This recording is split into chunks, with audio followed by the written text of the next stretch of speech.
Hi, I'm Will. I'm the host of the Boardwalk Geek, and I don't know why I said it in that way. How are all of you? Like, subscribe, share, do all the stuff as usual.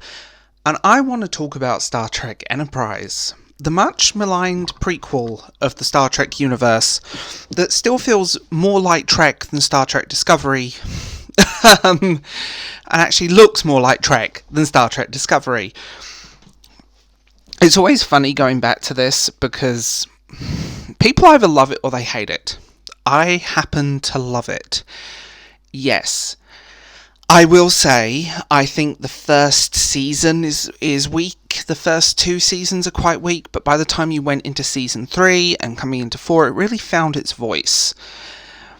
And the problem is, Star Trek needs time to develop. If you look back at the first 2 seasons of Star Trek Next Generation, or the first season or 2 of Voyager, or even DS9, it always took its time.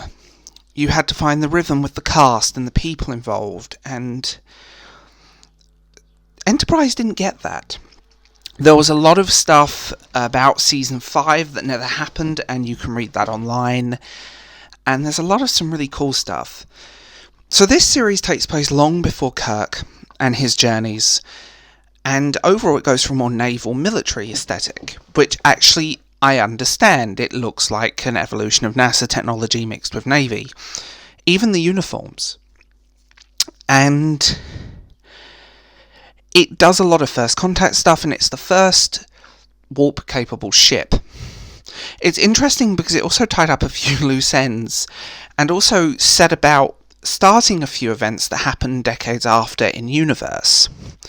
One of the criticisms I always get whenever I talk about Star Trek Discovery looking markedly different, or the technology not lining up to canon, is people like, special effects change, it can't be puppets on strings anymore. And I want to say I'm never actually talking about the visual effects or anything like that. I'm talking about the in-universe technology. The evolution of the technology from Enterprise to the original series looks good. It actually feels like Trek, where Discovery doesn't. There are some great episodes, and I'm not going to pinpoint them all. There is a couple of episodes that are rather controversial, which I find interesting, like the Borg episode. Although, what I will say about the Borg episode is it actually lines up to canon. You know, how long it would take them to get back to the Delta Quadrant, so on, and how long it would take them to make first contact, and all of this stuff. It all lines up, but you do have to look for those pieces, and there are some interesting ones. I do think the series final was kind of blah. It's a shame. They crossed it into an episode of TNG, and so it was all happening on the holodeck, and you feel like they packed in a lot of seasons worth of storylines. I also didn't like the death of Tucker. I know, spoilers, I'm sorry, but Tucker was one of my favourite characters. Although in the extended universe stuff he didn't die, and there's a whole other thing. And there was also some stuff with T'Pol that would have been brought into season 5, like maybe she's not completely Vulcan, which explains some of her moods.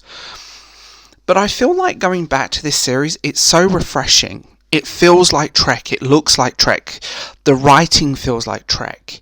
It doesn't feel like Star Wars fan fiction with a Trek skin, like Star Trek Discovery, which feels completely out of place. Enterprise is a gentler series, but it does go into some darker territory and definitely keeps in the tone of Voyager and DS9. Like I said, it's not a perfect series, and it definitely has its ups and downs. But I think the fact that it feels refreshing next to the others, and it still has that hopeful vibe and that hope for the future and that kind of uplifting vibe that Star Trek Discovery just lacks. Star Trek Discovery feels, especially season 3, was a depressing mess of just ridiculousness, fanfic ideas, and Michael still needs to go. And also, the cast were interesting. The characters they were playing were good in Star Trek Enterprise. Every single one of those characters, love or hate them, got fleshed out. We learnt about them, their stories, their emotional impacts, their life, even what food they liked. It felt like a good ensemble cast, not just the Michael show featuring Star Trek people. A lot of these characters went for emotional storylines. There are a lot of episodes focusing on these singular characters, or at least putting them in the forefront.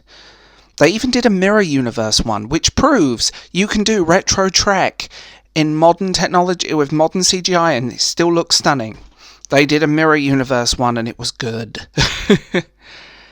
What I will say is, yes, it's flawed, but there is no such thing as a perfect Star Trek series. There are ups and downs, better episodes and weaker episodes, and episodes that you watch once or twice and go, okay, I've watched it now.